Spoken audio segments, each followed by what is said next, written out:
Boa tarde a todas as pessoas aqui presentes, aos que nos acompanham pela plataforma Zoom. Sejam todos muito bem-vindos. Hoje daremos início ao nosso segundo encontro do curso Mobilidade e Equidade, que tem como tema Mobilidade Ativa e Microacessibilidade. Teremos a honra de receber como facilitadores hoje a Érica Teles, comunicadora e produtora cultural, e o doutor em Arquitetura e Urbanismo, Pablo Florentino. Sejam muito bem-vindos, fiquem à vontade. Boa tarde a todas e todos que estão aqui presentes. Boa tarde a todas e todos. Bem-vindos e bem-vindas. Vamos começar, então.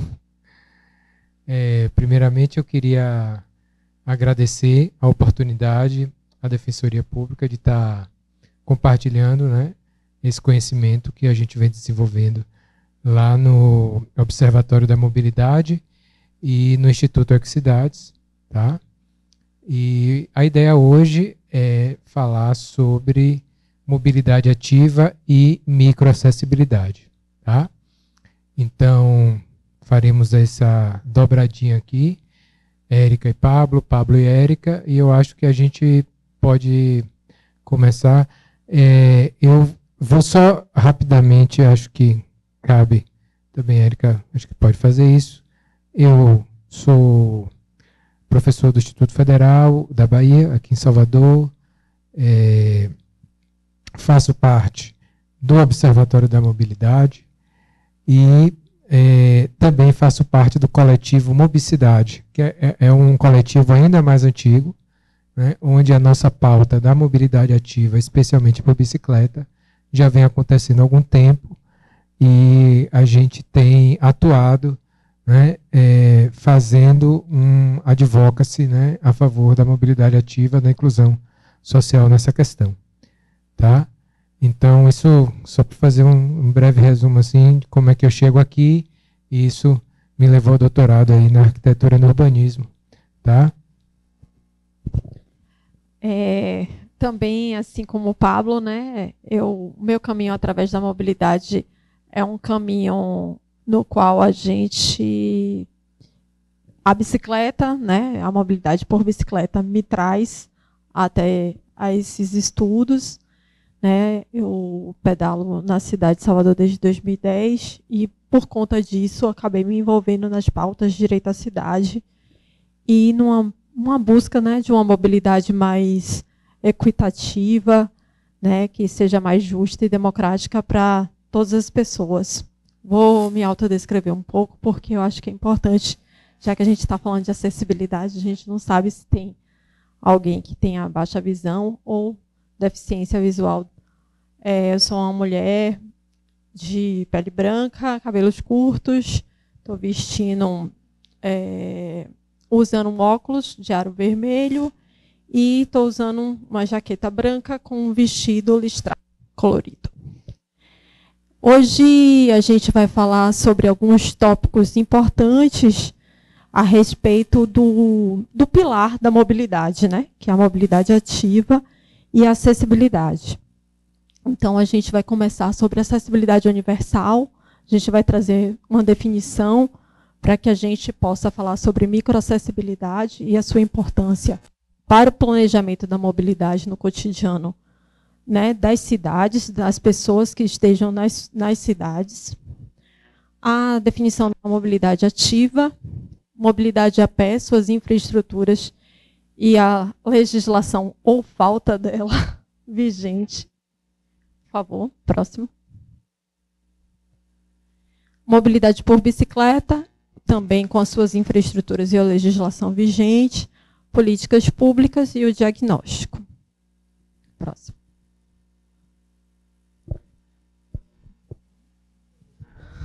Então, a gente traz sempre uma reflexão na abertura para a gente repensar, né, sobre esse modus operandi. Hoje a gente tem um modus operandi dentro das cidades que ele é bem caótico, ele é bem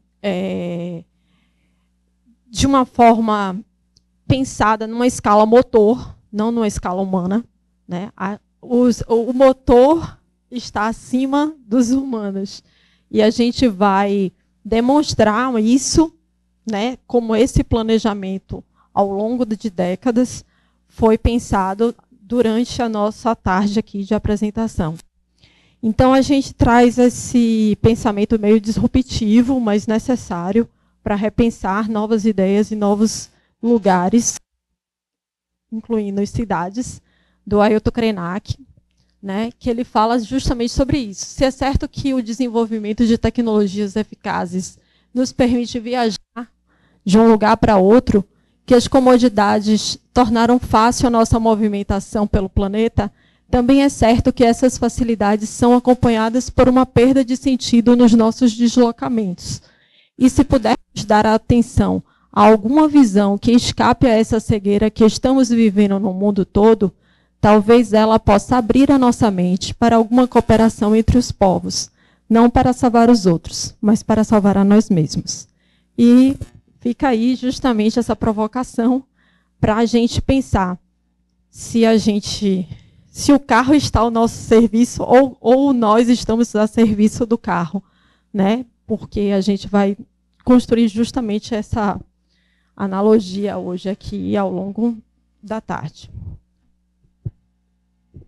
E aí, a partir desse pensamento do Krenak, cabe a gente, né, como ponto de partida, pensar por que saímos de casa, né? O que nos motiva a sair de casa, né? O lazer, cultura, né, e diversos equipamentos culturais e motivos para que a gente saia de casa. E aí eu já deixei ali um exemplozinho da falta de mobilidade, né? A gente tem em Salvador, por exemplo, uma redução, né, da frota de ônibus que atende o Centro e o Pelourinho aos fins de semana, né? Então aí fica a reflexão. Será que o transporte público serve somente para locomover o trabalhador ao seu local de trabalho? Ele não deveria servir também para que o trabalhador tivesse o seu momento de lazer, acesso à cultura?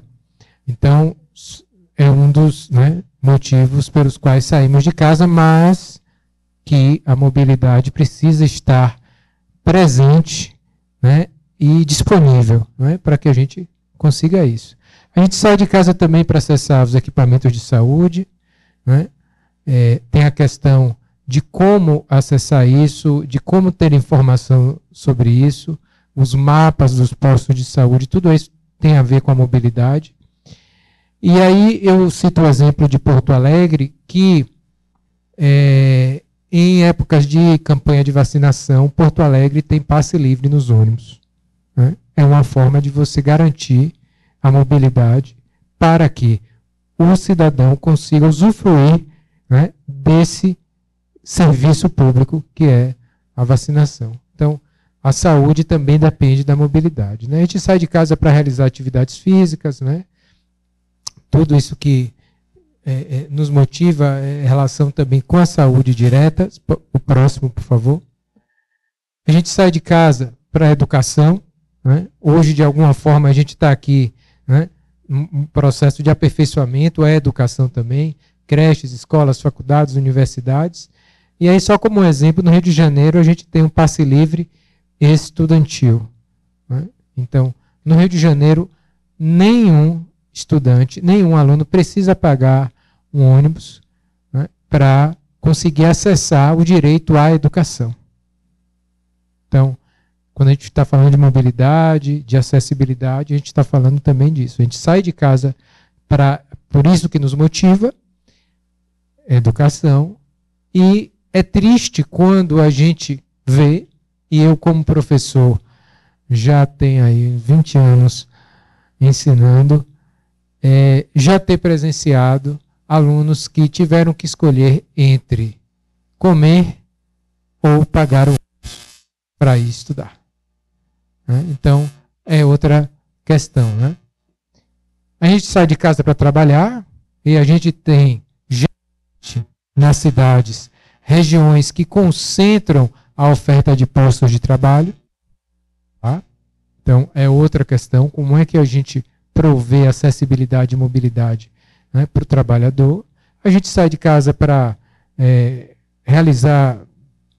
ter acesso a serviços, né, da administração pública, bancos, etc. A gente sai de casa para fazer compras, tá? E aí deixei ali uma provocação. Como a gente pode, por exemplo, chegar até a padaria para comprar o pão? Por que eu falo isso? Porque tem gente que tem uma padaria, às vezes, a 700 metros de casa e vai de carro comprar o pão. E aí, vou pedir para passar o próximo. Tudo isso tem a ver, primeiramente, com o uso do solo. O uso do solo tem essa relação direta com a forma com que distribuímos pela cidade, pelo tecido urbano, tá? Os diversos serviços, as diversas possibilidades, que vão desde a habitação, passando pelos equipamentos de saúde, pelos equipamentos de lazer, de cultura, de educação, pelos postos de trabalho, tá? Então, o uso do solo exige um planejamento urbano da administração pública para que ele possa ser mais equitativo.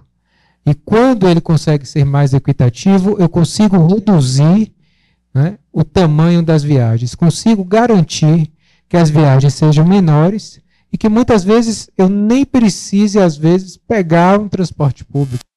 Eu consiga estar suficientemente próximo ao equipamento do qual eu preciso. Então, o uso do solo é fundamental. Junto a isso, eu tenho a questão do desenho do espaço público, que é a forma como o espaço público é projetado para que eu garanta a mobilidade ativa, a acessibilidade, para que eu priorize, né, aquilo que está no topo da pirâmide invertida da mobilidade. A gente vai falar dessa pirâmide, falamos na primeiro encontro, hoje a gente vai falar mais um pouco disso, né? Tem a ver com esse modelo, então, de acessibilidade que contrasta com a mobilidade da cidade que está hipermotorizada, que é isso que a Érica já trouxe aqui, uma cidade que, em boa parte do seu espaço público, é desenhada para valorizar, né, para estimular o uso do veículo individual motorizado. Então, isso tem a ver com a promoção do direito à cidade.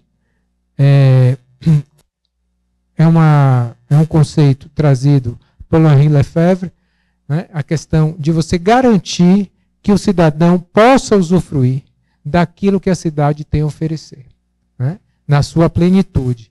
E que isso que isso aconteça de uma forma equitativa, equânime, né?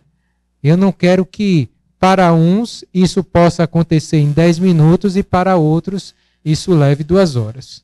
Né? De que forma um determinado estudante, quanto tempo ele leva para chegar a uma escola, né? Ele leva 10 minutos e outro leva 1h30.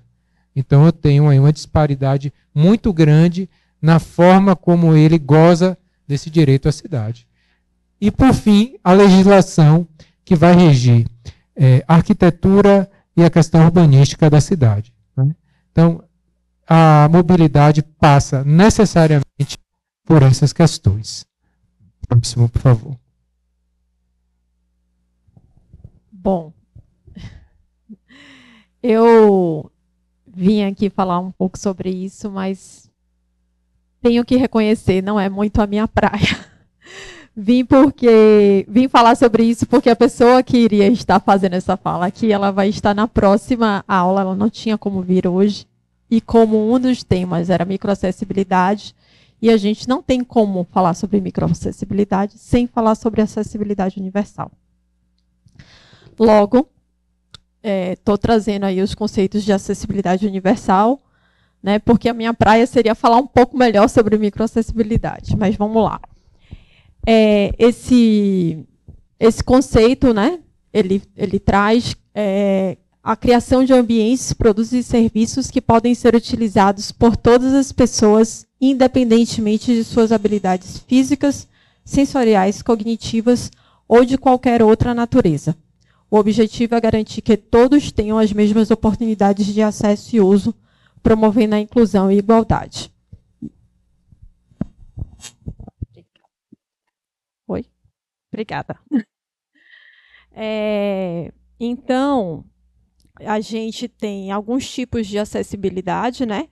Que é a atitudinal, atitudinal de atitude, arquitetônica, metodológica, programática, instrumental, nos transportes, que é o que a gente vai focar mais aqui hoje, nas comunicações e a digital. Eu estava conversando com os queridos intérpretes de Libras quando eu cheguei. A gente tinha, algum tempo atrás, uma visão muito limitada e ainda bem restrita sobre a questão do conceito da palavra deficiência, né? Pessoa com deficiência, ela limita. A gente tinha um entendimento de que era só pessoas com alguma restrição por conta das questões relacionadas à saúde, corpo físico. E, na verdade, a gente precisa ter um entendimento bem mais amplo sobre esse conceito, que é o que leva a gente a versar sobre acessibilidade universal, né? Tenho certeza que Marcelo Zig, que é a pessoa que vai falar sobre isso na próxima aula, ele vai discorrer muito melhor sobre isso do que eu, porque ele é uma pessoa que faz a luta contra o capacitismo. Mas, pelo pouco que eu estudei e li a respeito do assunto, a gente, enquanto seres humanos, nós temos possibilidades de viver uma deficiência temporária em qualquer momento das nossas vidas, né? Seja porque você tropeçou e quebrou o pé e vai ter que usar, né, uma imobilização durante um tempo, ou seja, porque as pessoas vão envelhecer, e a gente tem visto isso, as populações têm envelhecido ao longo, né, das gerações, principalmente as populações brasileiras, né? Hoje em dia a gente tem um índice maior de envelhecimento da população, o ciclo de vida aumentou do brasileiro e da brasileira. Então, a gente precisa entender que a gente precisa respeitar mais todas essas condicionantes e entender melhor o funcionamento delas para que a gente realmente planeje espaços, né, sem restrições, superando as barreiras, né, que é justamente isso que a acessibilidade universal nos traz, né, o enfrentamento dessas barreiras que são já existentes, né, justamente por uma falta de um planejamento adequado. Pode passar? E aí a gente traz os princípios da acessibilidade universal, que são o desenho universal, a igualdade de uso, a flexibilidade no uso, o uso simples e intuitivo, a informação perceptível, tolerância ao erro, baixo esforço físico e o tamanho e espaço para aproximação e uso, né? Aqui a gente traz, dentro dessa imagem, as diferentes pessoas, né? Porque somos muito diversos, muito amplos. Então, existem pessoas que vão fazer uso de bengala, existem pessoas que vão ser usuárias de cadeiras de rodas, crianças com seus pais, né? Pessoas idosas. Então, tudo isso está incluso dentro de uma perspectiva, né, que a gente pense numa acessibilidade universal. Pessoas cegas, né? E cada uma tem a sua especificidade e a gente precisa justamente fazer com que esse planejamento, esse desenho, principalmente o desenho universal, que está como o primeiro item dessa lista, ele é fundamental, porque é justamente a partir dele que você já faz uma redução, né, dessas barreiras, dessa oportunização, né, do indivíduo, dessa ampliação da oportunidade do indivíduo, reduzindo as barreiras limitantes que ele tem, né? Você pode passar? Pronto, obrigada. Aí agora eu vou chegar num lugar que eu já consigo estar mais confortável para falar um pouco, que é a microacessibilidade. É importante a gente pensar em... Isso é uma coisa que se fala muito dentro da microacessibilidade, né? Existem cenários e espaços adaptados e cenários que eles não precisam ser adaptados, porque o desenho universal ele já traz essa redução, né, das barreiras. Por exemplo, esse é um ônibus que ele é um ônibus já de piso baixo. Então, o acesso para esse ônibus por pessoas cadeirantes, ele já tem um impacto menor, porque você não precisa de um elevador, como acontece em Salvador, né, que a gente tem ônibus que tem pisos maiores, que ele consiga impactar tanto e projetar tão alto o usuário da cadeira de rodas, e que pode, inclusive, incorrer em algumas outras situações desconfortáveis e riscos, né, tanto para a pessoa que está manipulando esse elevador, quanto para o próprio usuário. Então, a microacessibilidade ela é justamente essa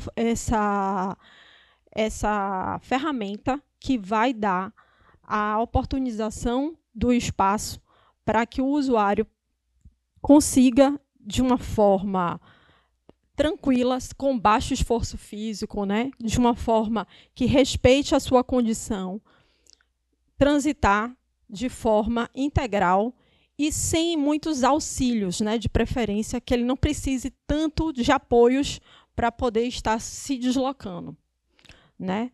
Então, a gente traz aí que as cidades raramente atendem à necessidade, né, dessa mobilidade para todo o espectro de pessoas com deficiência, né? Infelizmente, a maioria das cidades não tem esse tipo de planejamento.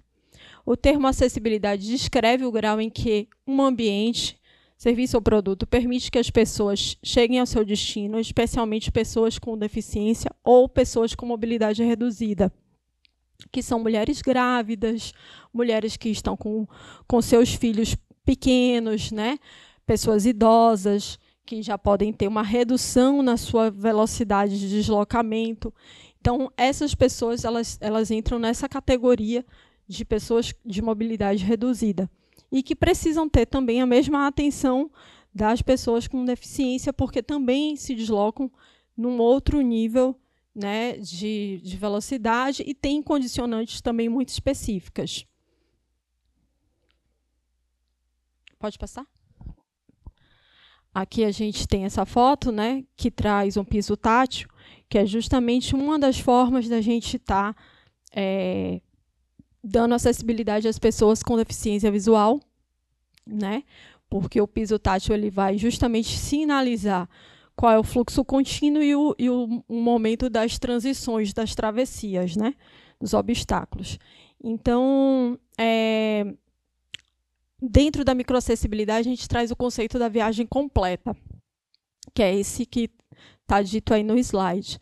É uma viagem que inclui todos os aspectos de deslocamento de uma pessoa, desde o momento que ela começa a planejar seu trajeto até a chegada do destino final. Isso inclui uma série de elementos, né? Acesso a tecnologias de informação, valores, né?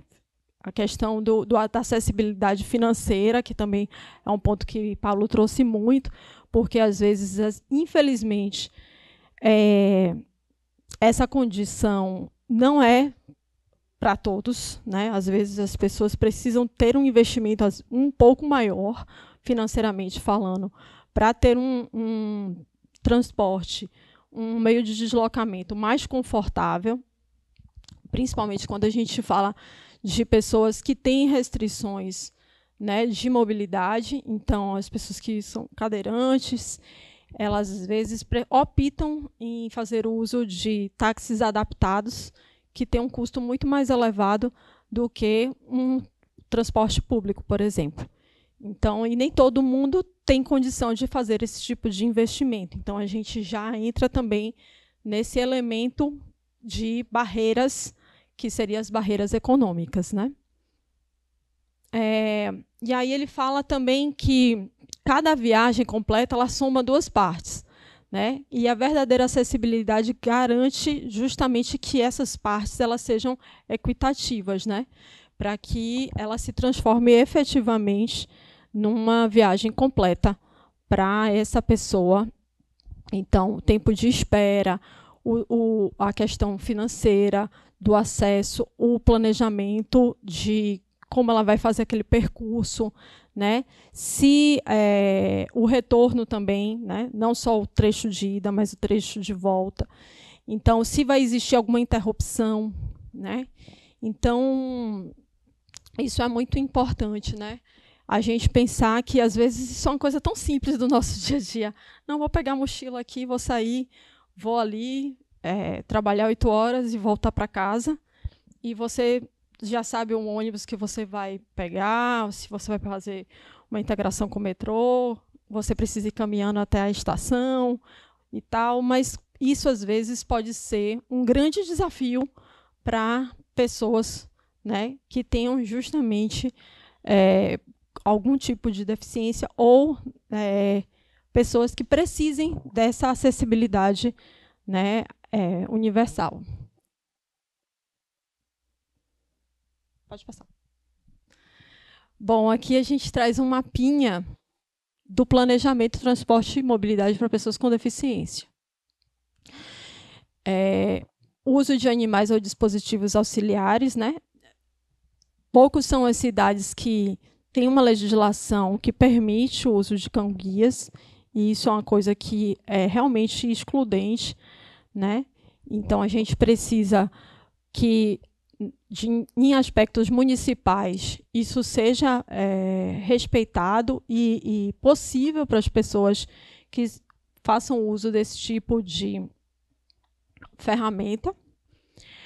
Necessidade de trajetos mais curtos devido ao maior desconforto, estresse, dificuldade para viajar, né? Que é justamente o que Pablo falou, né? Dos lugares mais bem planejados. Então, você ter um bairro, você ter 2 bairros que sejam próximos, mas que exista toda uma questão de equipamentos próximos a esse, né? Uso misto do solo, seja comercial, seja equipamentos de saúde, equipamentos de educação, equipamentos culturais, e uma área residencial próxima, para que facilite justamente esses trajetos, né? Às vezes nem que não precise nem se deslocar para outro bairro, mas que seja dentro da própria escala bairro, como a gente chama, né? Então, dentro do próprio bairro, você consegue acessar todos esses tipos de equipamentos, né? Postos de trabalho, equipamentos culturais, equipamentos de educação, equipamentos de saúde, e a pessoa não necessite fazer grandes viagens, né? Tanto em termos de distância como de tempo, né? De deslocamento. Velocidade de deslocamentos mais lentas, necessidade de corredores e passagens mais largas e tempos de embarque mais longos para as pessoas com deficiência, cujos movimentos podem ser mais lentos. E que a gente, aqui em Salvador, peca muito por isso, né? Primeiro porque a gente tem uma arquitetura muito antiga em muitos lugares, e que não tem essa adaptação, a gente ainda não tem essa acessibilidade, né, de portas e de outros acessos, escadas, principalmente no Centro Antigo a gente tem muito essa perspectiva de ter muitas escadas, e que isso é uma grande barreira física, né, arquitetônica, que se impõe, né, para as pessoas, e o tempo de embarque, que é quase de uma disputa olímpica, né, para você embarcar num ônibus e não ser esquecido no mesmo, porque assim, eu sou super solidária a todos os rodoviaristas de Salvador, porque eu sei que a carga horária deles de trabalho é super puxada. Mas assim, a população idosa sofre muito, muito mesmo. Eu já vi várias declarações de pessoas que estão no ponto, quando existem só pessoas idosas, eles não param. Eles vão para outros pontos de ônibus porque eles não querem esperar as pessoas embarcarem. E isso é muito triste e revoltante, porque todo mundo espera envelhecer um dia, né? Se a gente não envelhecer é porque a gente morreu. Então, eu espero envelhecer e envelhecer bem. Então, a gente precisa tratar essas pessoas com dignidade. Então, isso é muito triste. Paradas mais frequentes devido a maior fadiga, confusão ou estresse durante a viagem. Também é um aspecto que precisa ser observado dentro desse planejamento. Necessidade de ambientes mais calmos, né, o que incorre também no item anterior. com níveis mais baixos de ruído, aglomeração reduzida e amplo acesso a espaços verdes. Os acessos aos espaços verdes, eles nos trazem uma série de confortos, né? E a gente mais à frente vai falar sobre isso dentro das infraestruturas de mobilidade ativa. Mas também serve para dar essa questão, né, da calma e da tranquilidade. Maior aversão a riscos. As pessoas com deficiência são mais propensas a escolher opções de viagens que consideram mais seguras, apesar de custos mais altos ou horários mais restritos, que foi o item que eu falei anterior, né? Às vezes as pessoas optam por táxis adaptados para poder justamente não incorrer nessa série de situações constrangedoras que elas são implicadas justamente pela falta de um planejamento adequado de mobilidade prevendo acessibilidade. Pode passar. Bom, aqui a gente fala a importância do planejamento também, né? Que a mobilidade sustentável ela é inclusiva para as pessoas com deficiência, né? E que isso, né, uma mobilidade a pé, de bicicleta, com meios compartilhados sob demanda, podem oferecer opções seguras para os deslocamentos das pessoas com deficiência, mas que, para que isso aconteça, as medidas de desenho universal, como eu falei antes, nos sistemas para pedestres e bicicletas e transporte público devem garantir conforto e acessibilidade aos usuários. E as cidades devem priorizar essas medidas, né, justamente para promover autonomia, promover conforto e acessibilidade às pessoas que precisam se fazer o uso desse tipo, né, de ferramenta. Pode passar. Aqui a gente traz alguns exemplos, né? Aqui é um semáforo sonoro. Acima a gente tem uma rampa, justo com um ônibus de piso baixo. Aqui abaixo a gente tem o piso tátil, né? Que foi o que eu falei também para pessoas cegas. E aqui o acesso exclusivo na catraca. Perdão, exclusivo não. Exclusivo, mas o acesso prioritário na catraca para pessoas cadeira de rodas ou que estejam com carrinho de bebê, também podem se fazer uso desse tipo de acesso exclusivo. E pessoas com bicicleta. No metrô, a gente, quando está de bicicleta embarcada, a gente usa essa catraca. Próximo. Vou trazer rapidinho essa legislação, porque é a nossa legislação maior, Política Nacional de Mobilidade Urbana. Só para a gente falou sobre ela no primeiro módulo, e é importante a gente sempre trazer ela sobre perspectiva, porque está tudo escrito. Então, assim, todos os planejadores, todos os urbanistas, todas as prefeituras, elas devem seguir o que já é regido por lei. E na lei já está previsto, né? Então, o artigo 5 da PNMU traz que os princípios que precisam ser, né, a política ela observa todos esses princípios, dentre eles a acessibilidade universal, o desenvolvimento sustentável das cidades, equidade no acesso, gestão democrática e controle social, segurança nos deslocamentos das pessoas. Então, isso aqui está incluído no 2 e no 1, que é a acessibilidade universal e o desenvolvimento sustentável. E a equidade, justa distribuição dos benefícios e ônus, equidade no uso do espaço público, que é algo que a gente também vai falar um pouco mais à frente. Pode passar.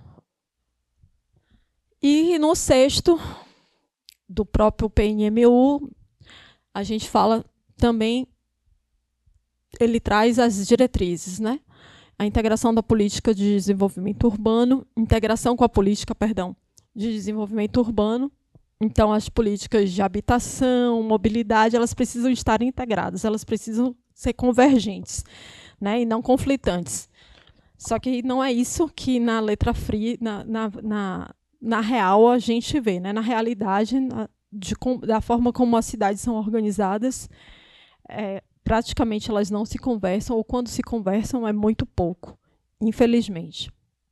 Priorização dos transportes não motorizados, que a gente não gosta desse termo, e eu vou explicar por quê, porque nós não somos máquinas, nós somos gente, então a gente tem que falar transportes ativos, né? E aí a gente vai daqui a pouco definir melhor esse conceito. Mitigação dos custos ambientais, né, sociais, econômicos, incentivo e desenvolvimento sobre as energias renováveis e menos poluentes, né? A gente já está aí nessa beira da emergência climática, cada vez mais batendo na nossa porta, então a gente precisa sempre observar isso e cobrar dos gestores. Priorização de projetos de transporte público coletivo e a garantia de sustentabilidade econômica nas redes de transporte público coletivo. Isso o Daniel Caribé falou bastante, né, no último encontro, sobre as questões relacionadas à crise de transporte público coletivo. Eu não vou me alongar muito sobre esse assunto, porque eu tenho certeza que esse assunto ainda vai ser mais debatido, além do que já conversamos no último encontro. Pode passar. Agora a gente vai assistir um trechinho de um filme muito legal. É um documentário, na verdade. Ele chama Afuá, Cidade das Bicicletas. E aí, depois que a gente assistir esse trecho, a gente vai conversar um pouco mais.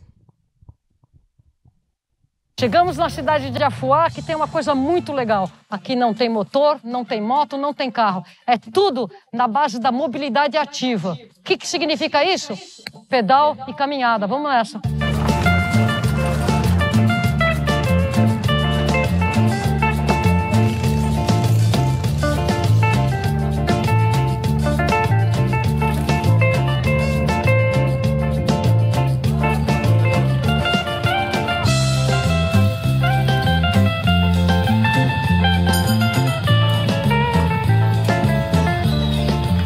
Instintivamente a gente ocupa a rua aqui nessa cidade. Por quê?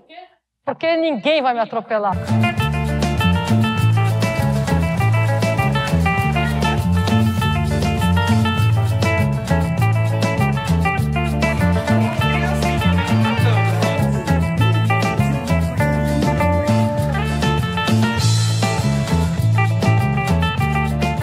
Em 2002, né, o prefeito Miguel Santana criou uma lei, né, o Código de Postura do Município, a Lei 201, de 19 de dezembro de 2012, que é proibido qualquer veículo automotivo dentro da cidade, até mesmo porque não tem condições, né, de ter uma moto aqui, de ter carro.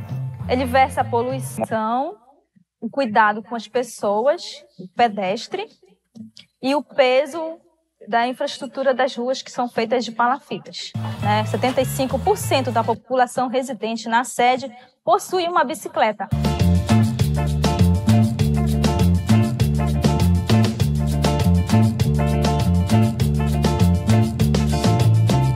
Nós temos aqui 16.067 pessoas morando na sede do município, mas no município, conferindo com a zona rural, são 35 mil habitantes, em média.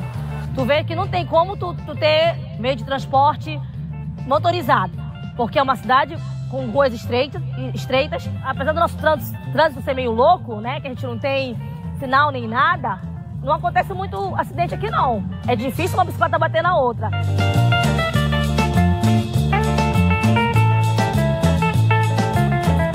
A maioria das pessoas se conhece, né? E, além disso, o respeito que a gente tem, pessoas educadas, né? Você não vê ninguém passar para frente do outro, dar palavrão, né? Xingar. Então, isso aí é o jeito do afuense, é a cultura do afuense. Todos têm que ser respeitados. Não existe o mais ou menos. Todos nós temos que ser respeitados. Do menor ao maior, do mais novo ao mais velho. Todos nós.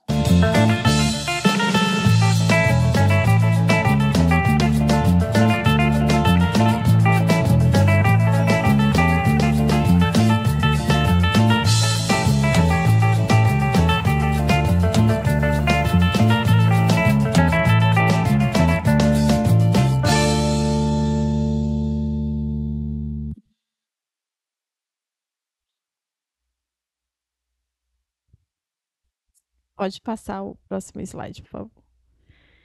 Bom, gente, Chegamos na cidade eu até de Afuá, já tinha que tem uma coisa avisado muito a legal. Camila. Aqui não tem motor, não tem moto, que não tem carro. A gente vai disponibilizar essa apresentação e no final da apresentação tem todas as referências bibliográficas, incluindo o link desse vídeo. Ele é gratuito, dá para acessar no YouTube. Chama Afuá, Cidade das Bicicletas, da Renata Falzoni, que foi essa primeira mulher que apareceu no vídeo falando sobre o conceito da mobilidade ativa. Eu quis trazer ele porque a gente já vai falar sobre mobilidade ativa por caminhadas a pé, né? Que ela se divide em duas etapas. Eu vou falar a pé e Pablo vai falar daqui a pouquinho sobre mobilidade ativa por bicicleta.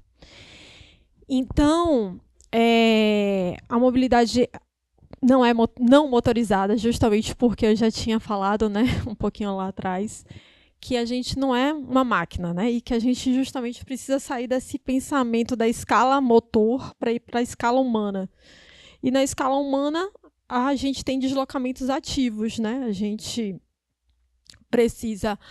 gente acorda de noite e vai no banheiro, vai como? Caminhando, né? A gente vai até a portaria do prédio para pegar uma correspondência e a gente vai caminhando, né? Enfim, a gente é pedestre, né? Por excelência, nós nascemos dessa forma e ao longo das nossas vidas, dos nossos momentos de dia a dia, a gente escolhe uma forma de se deslocar, que pode ser pedestre ainda, ou pode ser por outros modos, né? Transporte público, por bicicleta, por moto, por carro. E isso, apesar da gente falar muito sobre o questionamento do carro, eu quero até fazer já esse parêntese aqui, a gente questiona a hipervalorização do carro, a gente não demoniza o carro. A gente sabe que para muitas pessoas e muitas situações, o carro hoje é uma forma, inclusive, de garantir trabalho, né? Foi para muitas pessoas, né, taxistas, hoje é para pessoas que são Uber, né, para pessoas que utilizam a moto para fazer entregas. Então, a gente não pode desconsiderar o contexto social que a gente também vive no Brasil, né, e que, infelizmente, a forma como o transporte motorizado ela é implementada, ela amplia muito isso, né, como caminhoneiros que também dependem, né, isso como forma de trabalho, de renda. Então, a gente também não pode fechar os olhos e achar que todas as formas, tudo vai se resolver só se todo mundo sair caminhando ou pedalando. Não é bem por aí. A gente entende bastante essa complexidade justamente por sermos tão diversos, né? E termos um Brasil, um país de fronteiras continentais também tão diverso dentro das suas formas de estar e ser. Bom, voltando aqui ao nosso momento de mobilidade ativa a pé, o conceito da mobilidade ativa a gente já falou, né? É o modo de se deslocar através da propulsão da energia humana, seja caminhando, pedalando, usando patins, patinetes, skates e afins. Aí vocês podem virar para mim e falar assim, Érica, e se for patinete elétrica? Não é mobilidade ativa. Patinete elétrica, bicicleta elétrica é mobilidade elétrica. Por quê? Porque você não está colocando a sua energia para movimentar aquele veículo. Então, vou fazer já esse parênteses aqui. Não sei se Pablo ia falar sobre isso, mas para a gente deixar bem uma coisa em cada lugar aqui, né, dar o nome certo às coisas. Mas posso usar uma bicicleta elétrica? Seria bacana? Seria bacana, né? Se você tem problema de joelho, de coluna, não consegue pedalar muito. É bacana, né? É uma forma de você manter, né, o deslocamento ativo, mas através da mobilidade elétrica, né?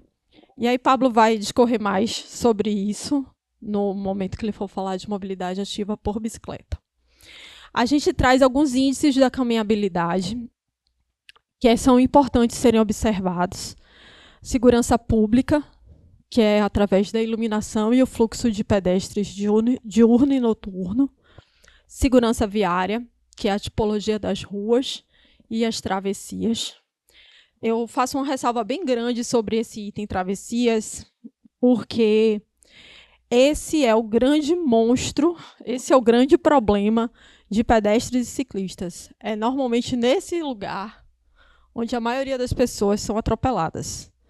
Então, mais na frente a gente vai falar um pouco sobre isso, mas já trago esse alerta porque é justamente nos cruzamentos, nas travessias, onde tem pontos que são as áreas de conflito, porque aí você vai ter a pedestre, o ciclista convergindo com o interesse da pessoa usuária do motor, né, do carro, da moto, que normalmente dá o problema.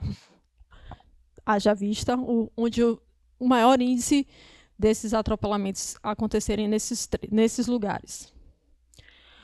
O ambiente, que é como a gente estava falando, isso impacta muito porque o ambiente que eu digo, que a gente fala, todo o cenário, né? Então a rua onde está instalada aquela calçada, se ela tem sombra e abrigo, isso traz conforto térmico, né? O que é conforto térmico? É você tá a 30 graus e aí você entra numa rua arborizada, aquela rua vai estar a 27. Então você vai se sentir muito mais confortável para caminhar mais 1 quilômetro dentro de uma rua onde está completamente arborizada. Abrigo sobre a questão relacionada às chuvas, né? Poluição sonora, também isso impacta, né, bastante. Coleta de lixo e limpeza, porque também ninguém quer estar vivendo num lugar onde está tudo sujo, você precisa desviar. É um obstáculo para as pessoas também, às vezes, caminharem, porque aí você pode tropeçar, né? Existe um índice grande, por exemplo, de pessoas idosas que normalmente caem em calçadas justamente pelos obstáculos que essas calçadas têm, né? O índice é quase 30%, então a gente precisa ficar bastante atento a isso. Pode passar. Mais outros índices, atração, que é o uso, né, daquela calçada, daquele item, que pode ser misto, público, se é diurno ou noturno, fachadas visualmente ativas e fisicamente permeáveis. Uma coisa que a gente fala muito dentro da mobilidade ativa é que, às vezes, a gente está caminhando dentro de uma rua, principalmente nós, mulheres, né? Depois de um certo horário, a gente acaba ficando mais receosa a fazer certos percursos, porque, claro, que todas as mulheres sentem medo de serem violentadas sexualmente. E isso é uma coisa que a gente precisa colocar na roda, e é uma realidade. Então, quando a gente tem uma rua onde o calçamento você tem muitos muros, onde você não consegue ser observada, você vai se sentir, principalmente nós mulheres, mas a gente fica mais angustiada de estar passando por aquele território. Então, se ele é mal iluminado, se você tem, onde ele tem mais cerceamento de você ser vista, né, no sentido de que, tipo, se acontecer algo com você ali, ninguém mais vai ver, você não opta por aquele caminho, você escolhe para fazer outro caminho. Mesmo que aquele caminho você caminhe mais de 100 metros, mais 200 metros, mas se ele for um caminho que para você, mulher, se você se sinta mais seguro, eu opto pelo caminho mais seguro, sempre. Né? Então, lugares como passarelas, né? Depois de um certo horário, eu acho super, super perigoso. Né? Então, assim, porque tira você do campo de visão das pessoas. Né? A passarela te coloca para cima, ela coloca o pedestre para cima, a nível do campo de visão da rua. Então, é como se aquela pessoa não existisse mais. Porque você não está vendo. Se ela está lá em cima, como é que você acompanha? Né? Se você está numa rua onde você tem uma calçada e você vê o fluxo das pessoas caminhando, transitando, você observa, tem rua, tem gente, está movimentado, eu vou por ali. É um dos fatores que faz com que você opte por aquele caminho, por aquele trajeto. Mobilidade, dimensão das quadras, né? Também se elas são muito grandes, como a gente acontece em Brasília, por exemplo, que às vezes as pessoas falam, nossa, é muito grande, muito distante de tudo. A distância também a pé do transporte público, né? Fazer justamente essa conexão das calçadas e travessias conectadas com o usuário do transporte público, porque normalmente, para você chegar até uma estação de metrô, um terminal de ônibus, você vai chegar ou a pé ou pedalando, né? A gente não tem ainda no Brasil uma grande política de estacionamentos que envolva isso, para poder as pessoas ainda deixarem o carro para pegar o transporte público. É muito mais difícil isso acontecer ainda no Brasil. E as calçadas, que é o grande, né, maior mote desse modal. E a gente, que é a largura e a pavimentação. Pode passar.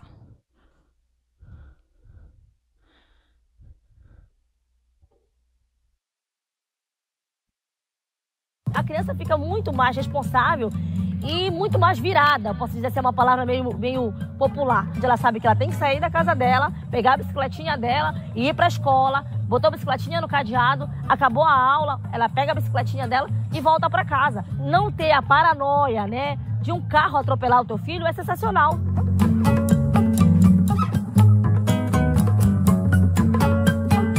É maravilhoso criar um filho aqui.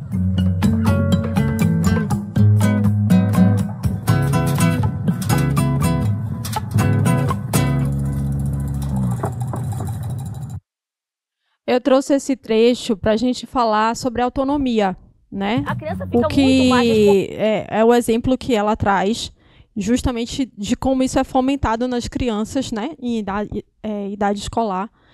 E o quanto isso é uma coisa bacana. Pode passar esse slide, por favor. Quanto isso é uma coisa bacana, tanto para as pessoas em fase de crescimento, né, que são as crianças, quanto também para a gente enquanto adulto, né? A mobilidade ativa, ela lhe dá essa questão da autonomia.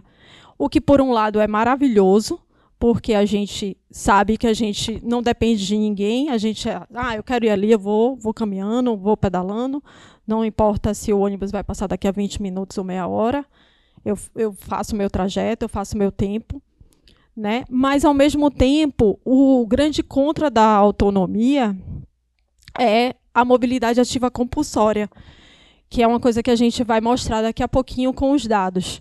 Eu não vou falar sobre isso agora não, para a gente poder falar sobre isso nos gráficos.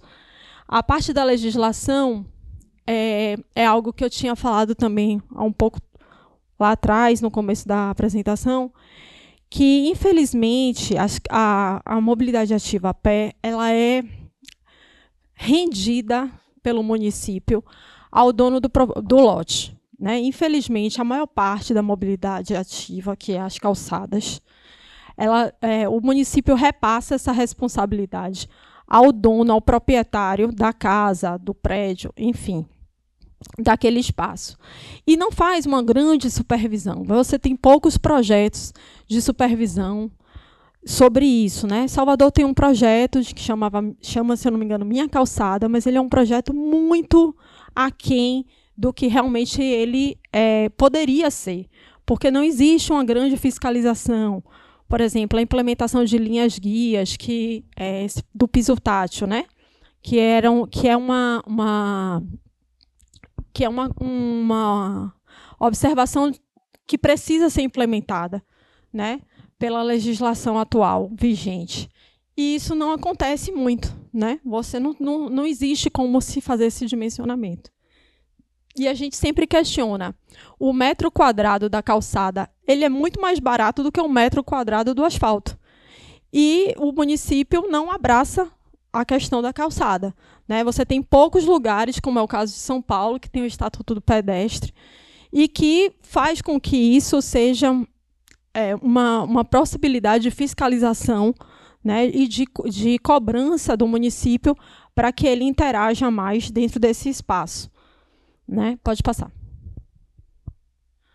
Aqui eu trago os exemplos das das infraestruturas, de mobilidade ativa, mobiliário urbano, informações, que é o sistema de informação, para poder a pessoa se guiar, caminhar de forma mais tranquila, né?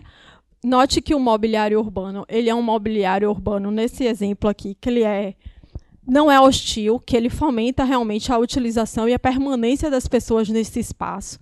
Então, é um mobiliário que ele não agride, né? Que é o que a gente chama de mobiliário hostil. O Pablo também vai falar um pouco melhor sobre isso. Travessias, aqui a gente tem um exemplo de uma travessia diagonal, porque ela otimiza o tempo de travessia do pedestre. E aqui eu trago o tempo semafórico, porque aqui é o que seria o ideal. 50 segundos por 10 de espera. Mas, na verdade, a maioria dos semáforos no Brasil trabalham nesse padrão. 110 segundos por 10. Pode passar. É bem rapidinho, esse também é um corte do filme. De 80, eu ainda vi meados de 80, eu ainda vi umas 2 motos desembarcando e ainda chegaram a dar umas voltas por aqui. E daí sentiu-se a necessidade, né, de se fazer algo que servisse como um parâmetro legal, e que, ao mesmo tempo, coibisse e proibisse essa conduta. Tiveram a sensibilidade de que aqui não era um espaço adequado e nem propício para esse tipo de mobilidade. Além desse fator da estrutura física das passarelas, existia também, e existe, né, a questão da velocidade e a questão do risco que isso traria para a nossa população.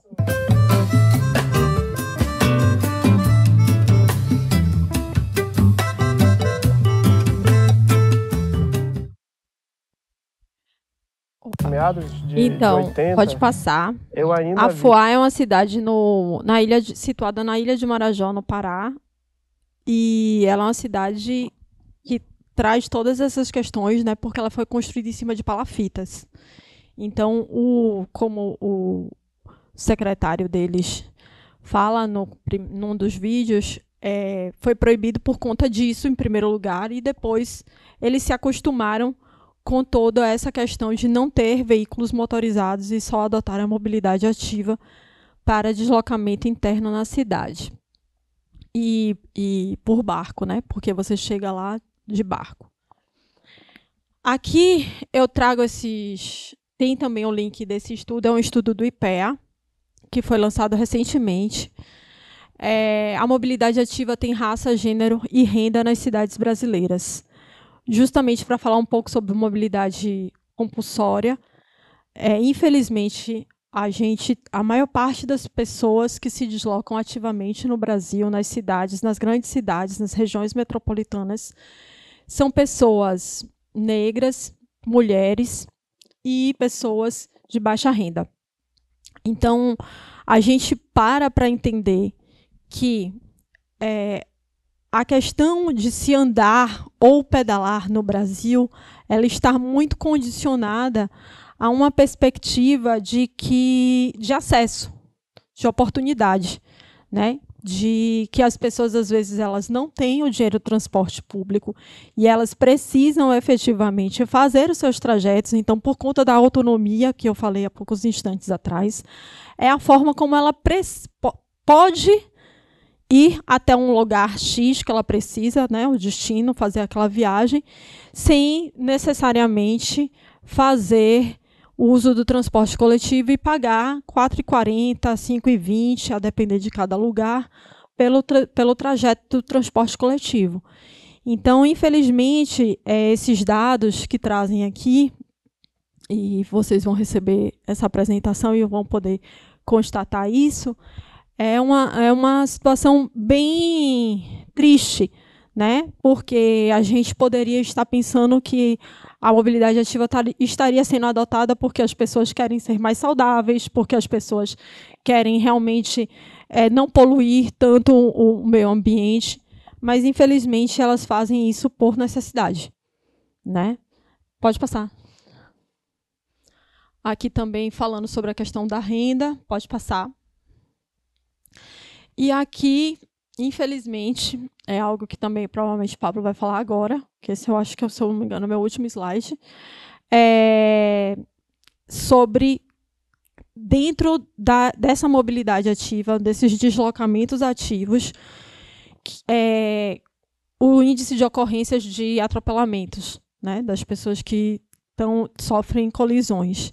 E realmente também a gente acaba incorrendo que essas pessoas, né, mulheres, pessoas negras e pessoas de baixa renda, são as pessoas que ativamente mais sofrem dentro dessa perspectiva dos atropelamentos, né?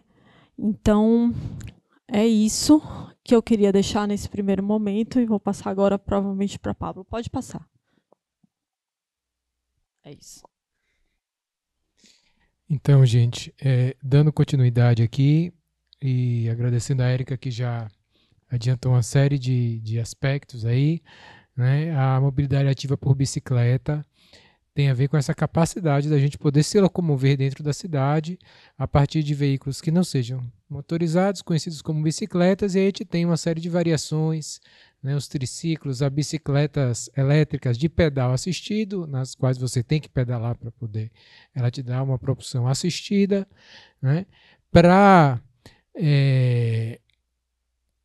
esse tipo de mobilidade ativa, né, como a Érica também colocou, e para as demais, existe uma política nacional de mobilidade urbana, né, e garante a prioridade, né, ao pedestre e ao ciclista. Falando especificamente, a gente sabe que a Defensoria está olhando para toda a Bahia, mas falando especificamente de Salvador, a bicicleta está presente no PDDU de Salvador e no Plano de Mobilidade de Salvador, né? Então, na letra fria, no planejamento do papel, a bicicleta está lá, está sendo pensada, existe em tese, né, uma reserva financeira, de orçamento, de investimento para esse tipo de modo. Isso lá no Plamob. Como isso acontece, eu posso garantir a vocês que não está seguindo o planejamento. Está acontecendo alguma coisa, mas não o planejamento previsto lá no Plamob. Pode seguir, obrigado. Então, a bicicleta, ela é um veículo que está oficializado, tá, junto ao Código de Trânsito Brasileiro. É assim que o CTB enxerga a bicicleta, o veículo não motorizado, né? Segundo o CTB, quando o veículo motorizado vai ultrapassar uma bicicleta, ele precisa manter uma distância regulamentar de 1,5 metro. Não sei se vocês sabiam disso. Sabiam? Precisa reduzir a velocidade quando você vai ultrapassar a bicicleta, né? E o motorista tem a capacidade e o dever de proteger pedestres e ciclistas, né? Isso a gente fala aí da hierarquia de proteção. Então, o ciclista tem que proteger o pedestre, o motociclista tem que proteger o ciclista, o motorista tem que proteger o motociclista e assim vai, tá? Bem, a Organização Pan-Americana de Saúde, a OMS, elas definem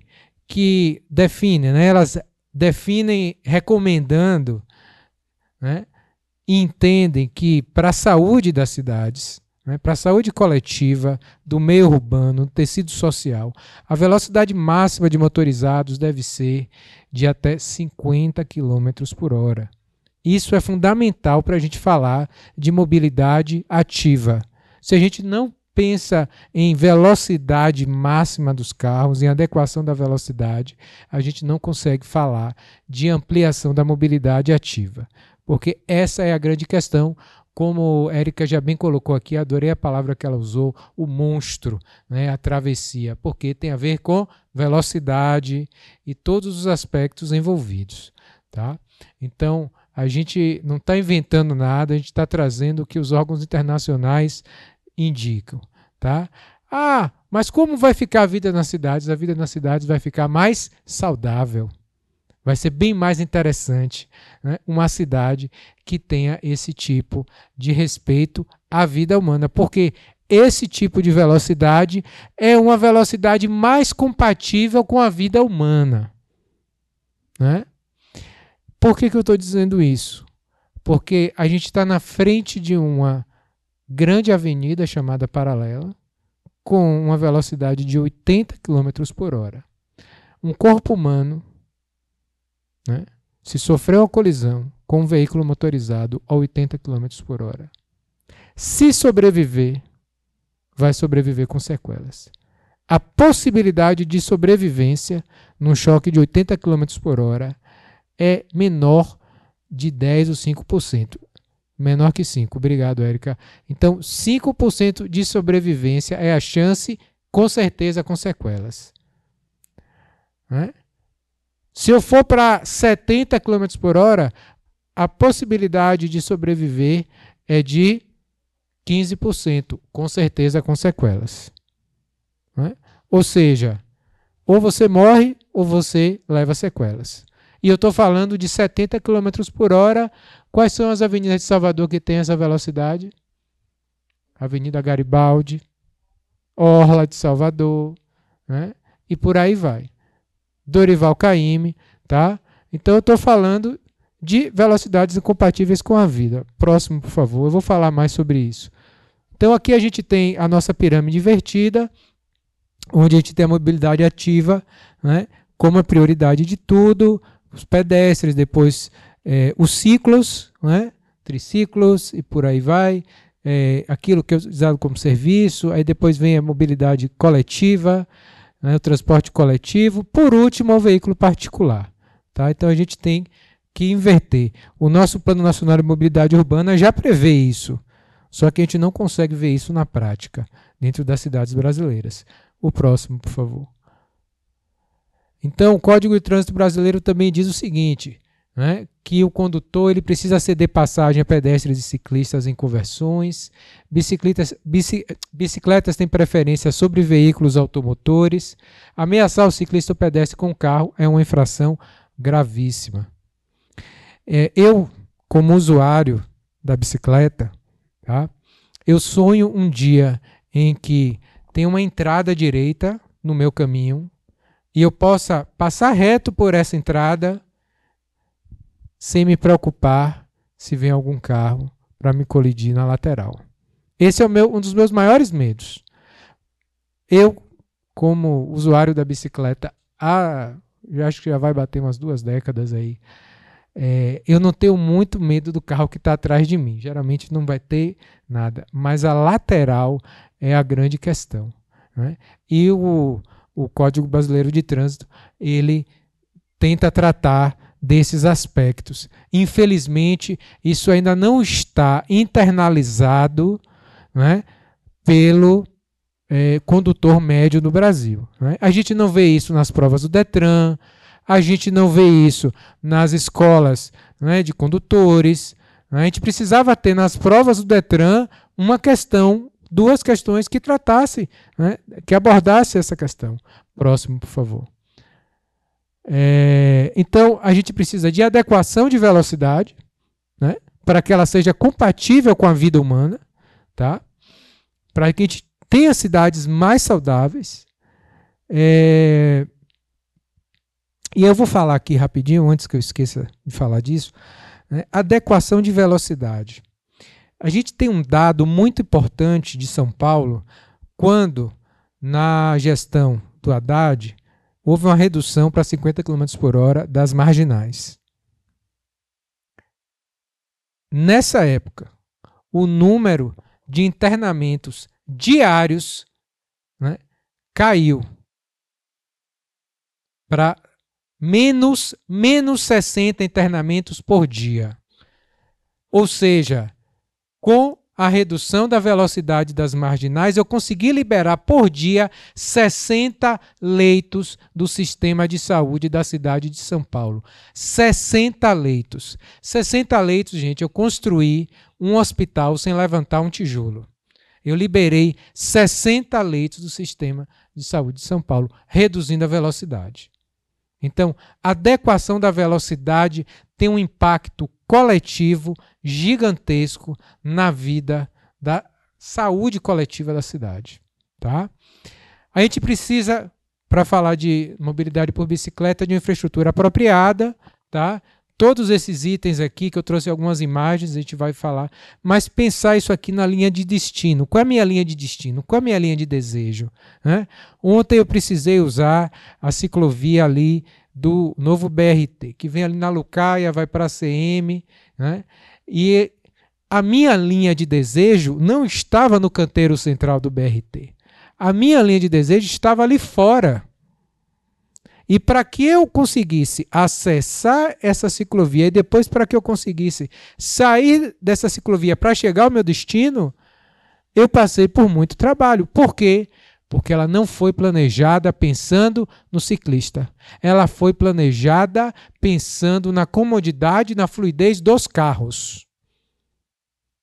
Então, Érica colocou muito bem a questão das passarelas. Então, somos ciclistas e pedestres regularmente penalizados para garantir a fluidez dos carros. Então, quando a gente pensa em mobilidade ativa, a gente tem que pensar por bicicleta. E o pedestre também, a gente tem que pensar qual é a nossa linha de destino, qual é o desejo. Não, a gente joga a ciclovia lá no canteiro central e deixa o cara lá se virar. Mas a linha de destino, a linha de desejo dele não está ali, está fora do canteiro central. E a gente não tem alças para isso. Eu pergunto principalmente a vocês, Érica já fez essa provocação, mas principalmente a vocês que são mulheres, fico pensando se vocês se sentiriam confortáveis de pedalar num canteiro central às 10 horas da noite para depois passar por uma passarela e aí chegar ao destino de vocês. Então, esse tipo de mobilidade ativa por bicicleta precisa de uma infraestrutura apropriada. Eu vou pedir para você passar agora. Então a gente precisa de ciclovias, Então aqui a gente tem uma segregação completa da via, e aqui uma prova de que na orla eu tenho 70 km por hora, tá? E ali do lado eu tenho a Avenida Garibaldi, 70 km por hora, só que ali eu tenho uma ciclofaixa. Ela é parcialmente segregada, tá? Essa bicicleta é minha, ali está a cadeirinha, onde eu carrego meu filho, carregava porque agora eu não consigo mais colocar, ele já cresceu, E eu passava por ali, tá? E procurava criar todo tipo de sinalização na bicicleta, em mim, usando colete refletivo, tudo que fosse possível para eu criar algum tipo de atenção, mas é esse tipo de ambiente que a gente ainda encontra muito em Salvador, Então a gente tem infraestrutura cicloviária? Sim. Ela é adequada? Não. Inclusive nós fizemos, acho que faltou a gente colocar um link para isso, a gente fez uma auditoria cicloviária no ano passado, tá? Onde a gente avaliou, seguindo uma metodologia que foi aplicada em diversas capitais brasileiras, tá? A qualidade, não só a quilometragem, mas a qualidade da infraestrutura cicloviária de Salvador. E a gente conseguiu ver que essa qualidade ela deixava a desejar, mesmo nos espaços mais privilegiados da cidade. E a gente conseguiu ver que nos espaços menos privilegiados socialmente e economicamente, essa qualidade era ainda pior. Pode seguir, por favor. Então aqui eu tenho uma ciclofaixa, uma ciclofaixa que tem algum tipo de segregação. Eu queria enaltecer isso aqui, que a gente tem uma ciclofaixa junto da calçada, colocando o carro para fora. E aí eu estava vindo aqui para o CAB, e aqui dentro do CAB a gente tem um exemplo contrário. Ele joga a ciclofaixa para fora e coloca o carro estacionando junto à calçada, invertido. Então, quando ele faz isso, e a Prefeitura de Salvador adora fazer isso, ela está expondo o ciclista ao trânsito, ao carro, ao choque, ao conflito, ao invés de protegê-lo. Então, aqui é um bom exemplo do que se deve pensar como uma infraestrutura cicloviária. O próximo, por favor. Aqui, bicicletários, Holanda, Recife, né? Isso aqui é do metrô de Recife. Não, aqui é um problema que eu queria ter, né, nas cidades brasileiras, espaço para estacionar a bicicleta. Ah, mas no metrô tem. Vocês já pensaram um pouquinho como é que está desenhado aqueles bicicletários do metrô? Porque não tem nenhum funcionário ali, aí você chega, você tem que buzinar uma campainha para vir alguém abrir, aí você vai colocar sua bicicleta lá dentro, aí depois você vai subir para acessar o metrô. Então a usabilidade daquilo, né, é bem baixa. Existe, mas vocês vão ver eles geralmente vazios ou com pouco uso, porque o desenho daquilo não foi pensado no nível da acessibilidade, da usabilidade, por quem gostaria de integrar a bicicleta com o metrô, né? É a integração modal que também a gente defende como algo fundamental, principalmente numa cidade espraiada como Salvador. O próximo. No gradil da passarela, exatamente. Eu vi muito isso, né? Se a gente pegar... eu me lembro na Avenida Brasil, no Rio de Janeiro, você encontra muito isso, né? O pessoal amarra ali para poder depois ir trabalhar. Então a gente precisa de paraciclos, né? Aqui é paraciclos do Banco do Brasil, tá? Ali é fora do Brasil, mas a gente precisa dessa estrutura. O próximo, por favor. Bicicletários também, sinalização, ampla sinalização, né? Quanto mais a gente estressa, o meu estresse é no bom sentido, estressa o ambiente público com sinalização, mais tranquilo ele se torna, porque o condutor ele é estimulado a ficar mais atento. Então eu preciso trazer essa sinalização vertical, essa sinalização horizontal, né, para que haja essa comunicação com todos os elementos que formam ali o trânsito, que não seja só o condutor, o ciclista, o pedestre. Próximo. Eu olhei para você e pensei...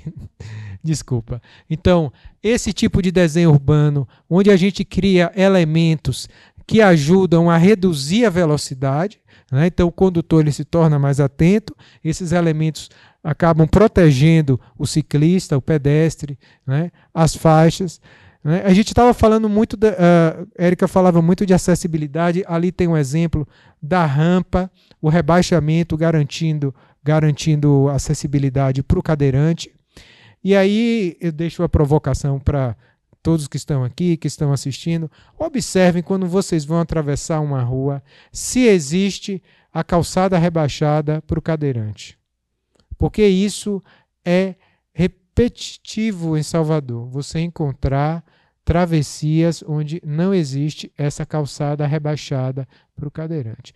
Até para uma pessoa de mobilidade reduzida, um idoso, isso já é um crime. Eu falo isso pela minha mãe, falo isso pelo meu pai. Meu pai hoje tem baixíssima visão e minha mãe tem mobilidade bastante reduzida. E um degrau de uma calçada já atrapalha bastante a vida deles. Pode seguir, por favor.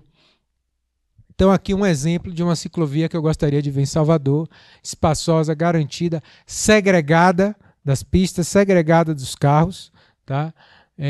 Trazendo elementos verdes, né?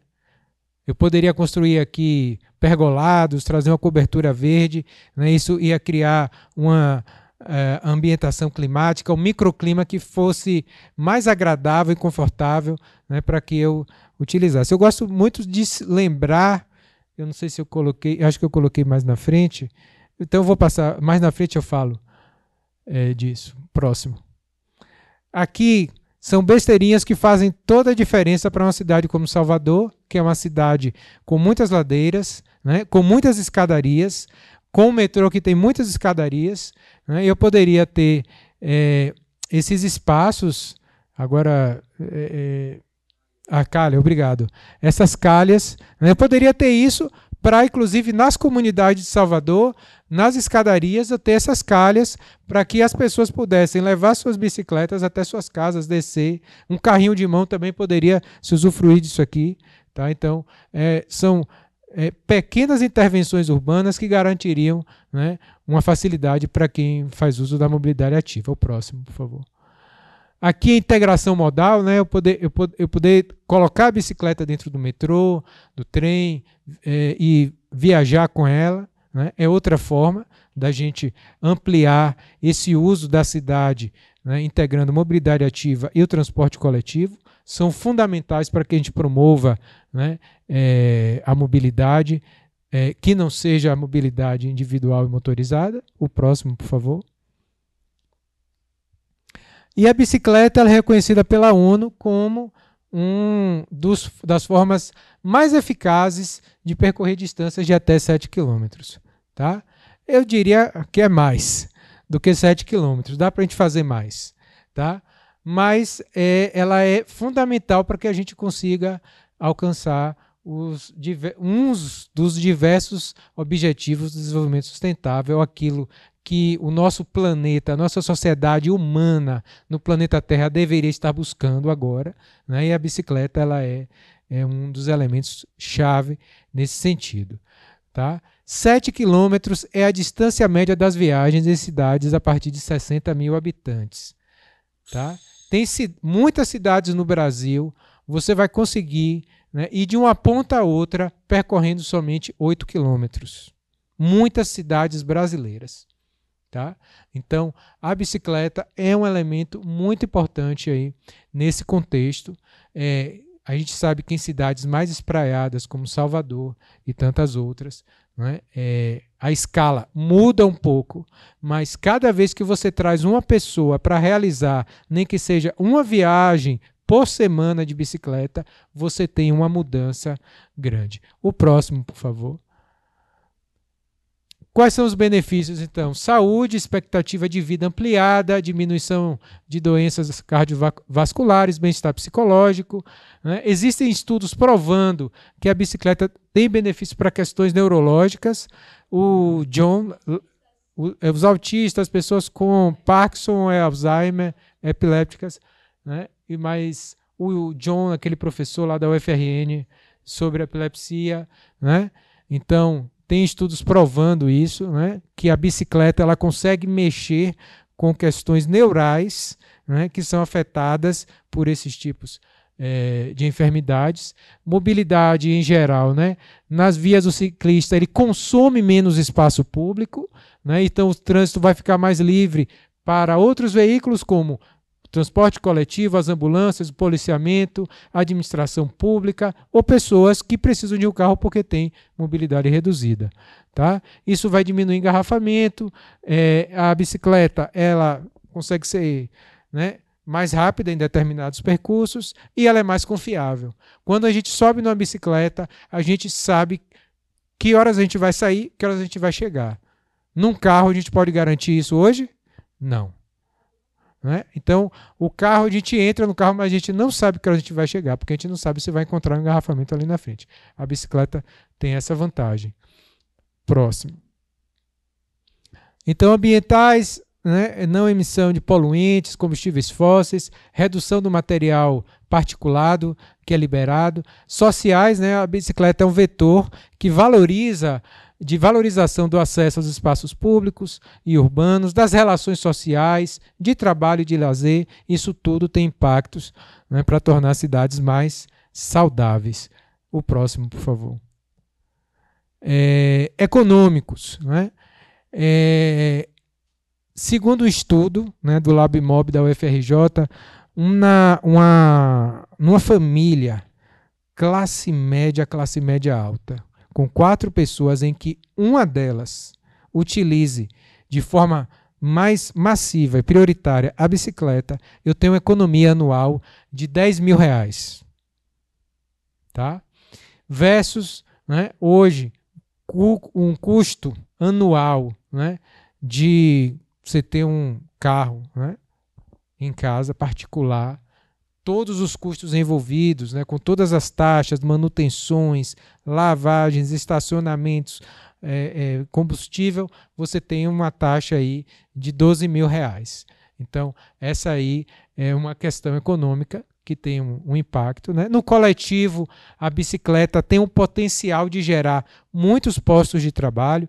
No final aqui da apresentação, tem um relatório da OMS, junto com outro órgão da ONU, que eu não vou lembrar o nome agora, né, falando sobre a potencialidade de criar mais de 400 mil postos de emprego na Europa pela adoção da bicicleta, pelas políticas a favor do uso da bicicleta. Quem está acompanhando um pouquinho das Olimpíadas lá em Paris agora, está vendo como a cidade foi remodelada para promover o uso da bicicleta de forma massiva, porque eles já tinham percebido isso aí já há quase 20 anos. Então eles realmente investiram nisso e estão colhendo esses frutos agora. Externalidades positivas e coletivas, né? Já citei então o exemplo de São Paulo, né? Redução da ocupação de leitos do sistema de saúde, né?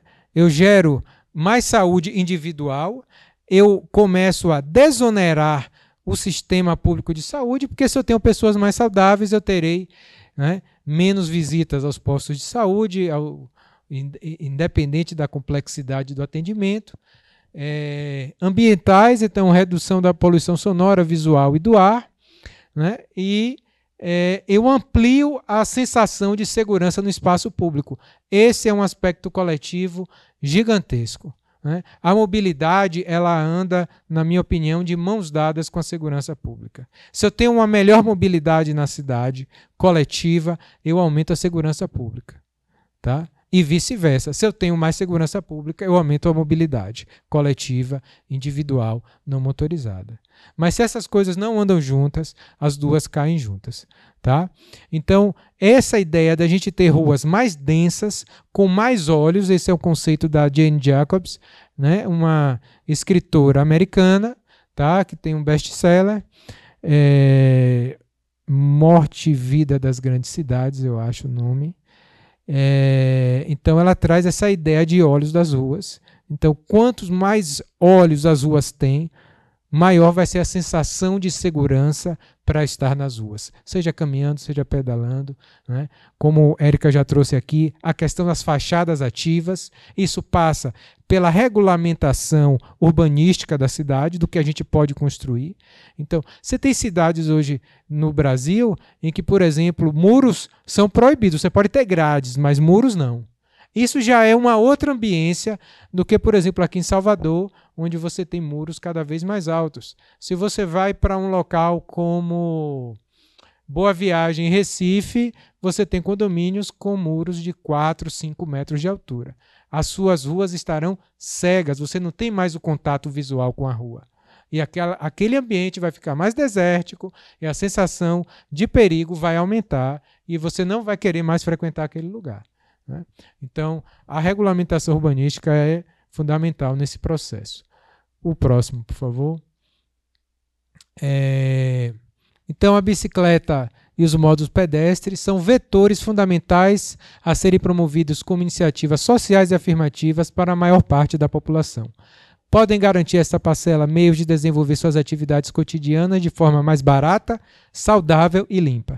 Ao mesmo tempo, estariam liberando parte do orçamento familiar para outras demandas como educação, saúde, cultura e lazer, né? Isso traz também um impacto e a gente sabe, como a Érica colocou, tem gente que deixa de usar, né, às vezes o que ganha como um vale-transporte, vai pedalar para poder usar o dinheiro do vale-transporte para poder colocar alimento na mesa, né? Então, essa questão é real. Próximo. Então, aqui, uso da bicicleta de forma utilitária, né, deslocamento pessoal ou da família. Então, tenho aqui alguns exemplos que não são brasileiros, eu sei, mas ali eu tenho um exemplo soteropolitano. Eu posso estar carregando a minha família na bicicleta, posso estar me locomovendo individualmente, tá? Então, a bicicleta ela tem esse viés, né, de eu poder me locomover de forma utilitária. O próximo, né? Fazer minhas compras, né, que é em Cachoeira, ali, ligando Cachoeira a São Félix, tá? Próximo. A bicicleta, então, ela pode ser um vetor, por exemplo, para acessar estabelecimentos de saúde. E houve um estudo que mostrou que a bicicleta seria o mais eficiente para acessar equipamentos de saúde no Brasil. Esse estudo foi feito pela ITDP, tá? Considerando 20 cidades brasileiras. Tá? Nem todas foram capitais, por exemplo, o Duque de Caxias entrou nesse estudo, mas ele conseguiu ver que a bicicleta seria, né, a forma mais fácil de acessar equipamentos de saúde. Tá, existem enfermidades que você não vai pegar uma bicicleta para se locomover, mas existem enfermidades de baixa complexidade que uma bicicleta pode, né, fazer com que você acesse. Ou você muitas vezes é um acompanhante, é um visitante, alguém que você vai ver que está lá no posto de saúde e você pode chegar lá de bicicleta. Tá? No entanto, não existem as condições de segurança viária ideais, né, para que isso se estabeleça como uma realidade. Tá? Por outro lado, a gente tem 3,6 milhões de pessoas que não conseguem acessar esses estabelecimentos de saúde, tá, caminhando em 30 minutos. Eles precisam caminhar mais do que 30 minutos para acessar um equipamento de saúde. Tá? Então, são problemas que a gente tem no nosso desenho urbano, no uso do solo, na disponibilidade desses equipamentos. Tá? Então, repensar as cidades passa por isso também. As bicicletas, elas podem ser utilizadas aí, como cargueiras, né, transporte de cargas.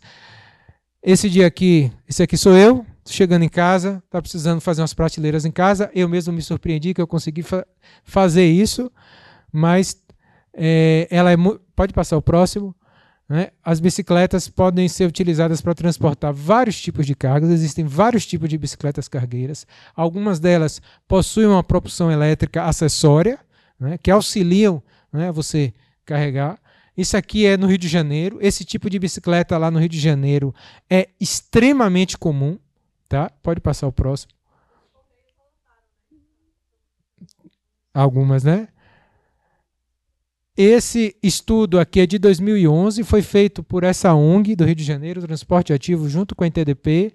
E aqui, né, o número de entregas feitas por dia. Isso foi em 2011, gente. Não tinha iFood. Não tinha nada de entrega de delivery. A bicicleta ela já reinava lá em Copacabana com mais de 11 mil entregas por dia dos mais diferentes setores da economia local de Copacabana. Tá? Então, a gente tem esse potencial aí econômico da bicicleta como posto de trabalho, como redução do consumo do espaço público pelos carros, né, como redução da poluição. O próximo, por favor. A gente tem o uso da bicicleta pelos entregadores de aplicativos. A gente tem isso hoje como uma realidade estabelecida, colocada. É uma questão que tem que se preocupar de fato. Né? É uma mão de obra precarizada que foi seduzida aí, né, ou empurrada, né, pressionada pelo discurso da uberização, né, exposta ao modelo de cidade que é agressivo. Né? Os seus direitos trabalhistas não são plenos. Tá? Então a gente tem uma questão. Eu não sei se vocês entenderam minha foto aqui, mas aqui são pessoas, são entregadores com suas mochilas, tá? E estão aqui esperando, né, alguma chamada para atender alguma chamada. Então é o exército de reserva que está ali aguardando.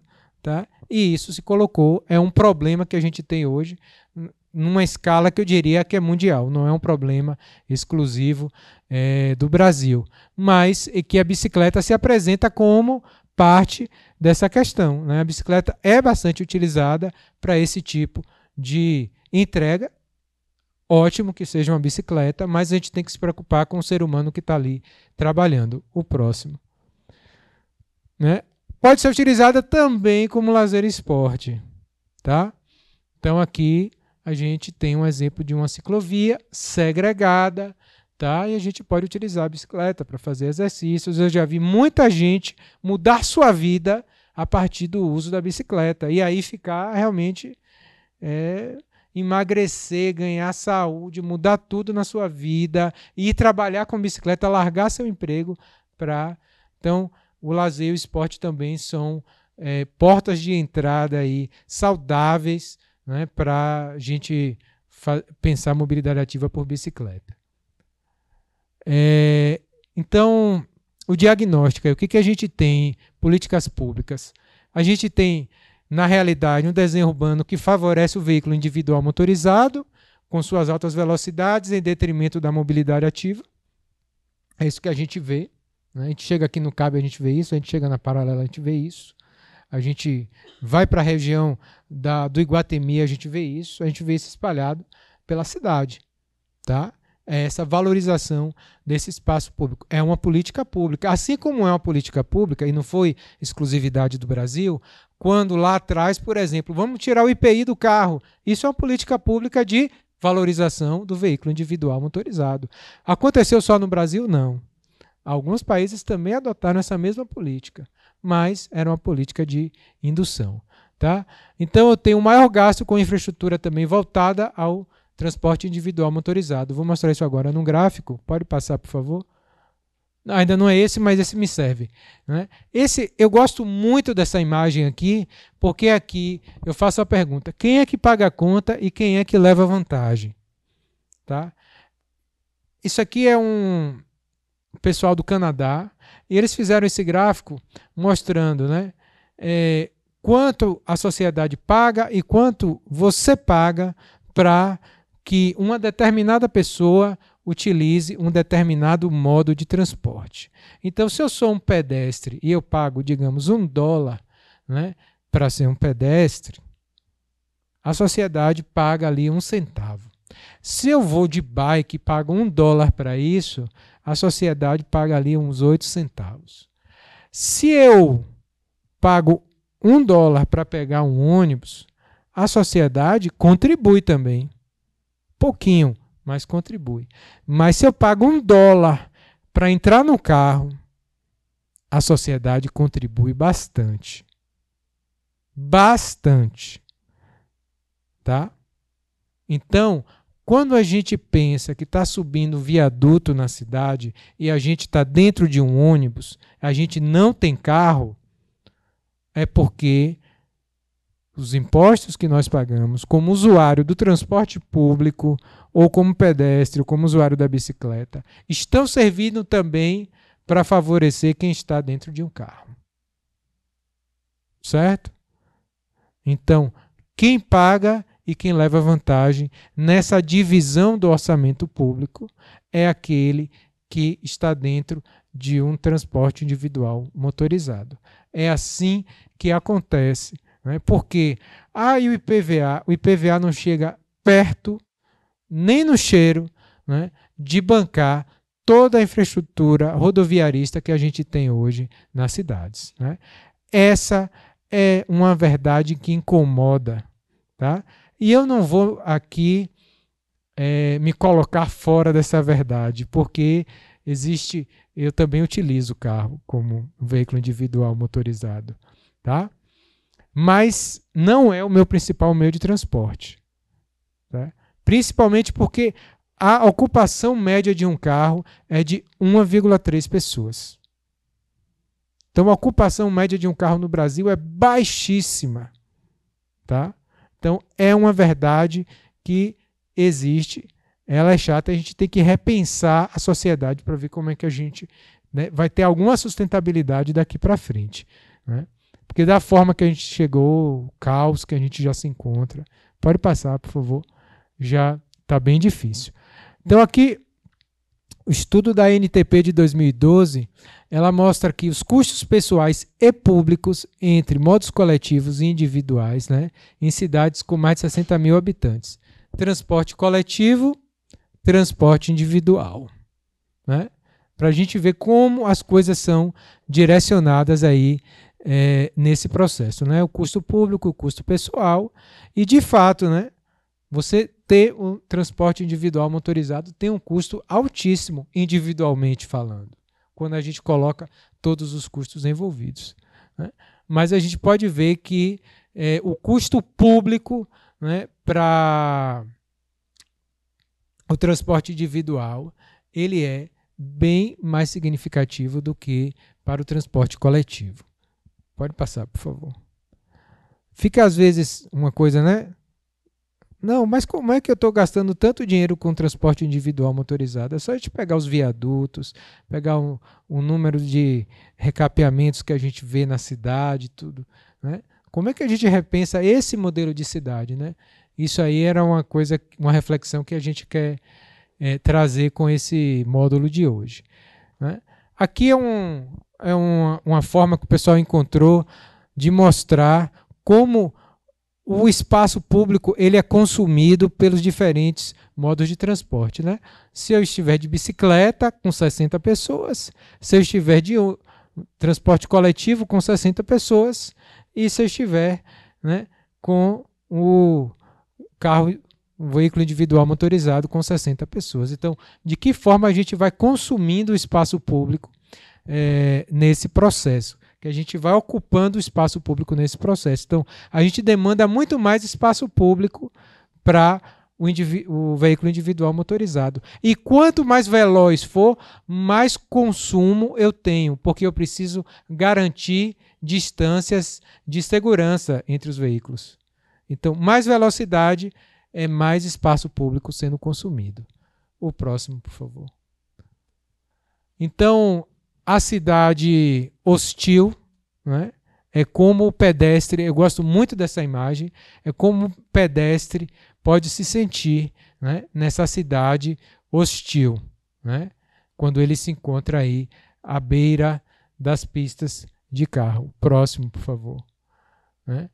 E aí, para ilustrar isso na cidade aqui de Salvador, né, aqui, não sei se vocês já se localizaram, aqui é Bonocô. Quando a gente sai ali do Vale de Nazaré, sai do Vale de Nazaré, isso, Então ali à direita eu tenho a subida para Brotas, aqui um pouquinho mais acima eu tenho um equipamento fundamental hoje na cidade, que é uma piscina olímpica pública, né? A única, né? Aqui ficava na Fonte Nova, foi transferida para aí. E eu não tenho como acessá-la pedestre atravessando essas pistas. Porque eu não tenho, na Bonocô, eu não tenho uma travessia pedestre no solo. Eu só posso acessar na Bonocô se for passarela. Então, se eu quisesse atravessar aqui, eu teria que voltar, pegar o viaduto de Brotas, descer e voltar andando. Então, mais uma vez, o pedestre sendo penalizado para garantir a fluidez dos carros. Então, esse é um modelo de cidade que foi sendo difundido, Pode continuar, por favor? Então, essa cidade hostil que se soma ao território do automóvel, né? Então, eu tenho essa penalização, os deslocamentos ficam mais perigosos, os percursos são aumentados, levam mais tempo, né? E os motorizados gozam de mais espaço e menor tempo nos deslocamentos. Qual é o impacto disso, socialmente falando? Quem está dentro de um carro geralmente consegue usufruir do que a cidade tem para oferecer, né? Sobra mais tempo para estudar, sobra mais tempo para o lazer, sobra mais tempo para a saúde, enquanto quem está no transporte público, quem está na bicicleta, quem está caminhando, né, tem menos tempo para isso, né? O impacto na vida das pessoas é esse. Então eu tenho idosos, crianças, mulheres, cadeirantes, grávidas, deficientes físicos, obrigados a usar passarelas, que vão dificultar aumentar mais as distâncias, né? Os ambientes ficam artificiais e desérticos. Próximo, por favor. Vocês devem conhecer um pouco essa realidade, né? Mudou um pouquinho porque o metrô chegou, fizeram outro tipo de passarela, né? Aí melhorou um pouquinho a sensação de insegurança, né? Mas ainda assim é um equipamento urbano, né, que a gente desejaria não ter na cidade. A gente desejaria ter outro tipo de desenho urbano, né, onde as travessias fossem no solo, a gente tivesse outro tipo de organização da mobilidade e que a gente não tivesse esse tipo de situação. O próximo.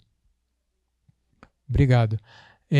Então, esse quadro é bem interessante porque ele mostra, né, qual é a eficiência no uso do transporte segundo cada veículo, né? Então, o pedestre, né, qual é a sua velocidade, qual é o espaço ocupado, né, a bicicleta, o carro, quando ele está sendo usado de forma individual, quando ele está sendo usado de forma coletiva, né, o transporte coletivo, o transporte coletivo de massa. Então, esse quadro mostra bem como o espaço urbano ele é consumido e quais são os impactos, né, disso aqui. Aqui a gente não está nem colocando a questão da emissão de gases poluentes. A gente não colocou isso aí. E isso precisa estar, né, na conta. Né? Esse aqui é o mais rápido, mas qual foi o rastro que ele deixou para conseguir isso? Não vi quantos minutos. Então, esse gráfico aqui eu gerei ontem de noite, para incluir aqui algo mais atual. Tá?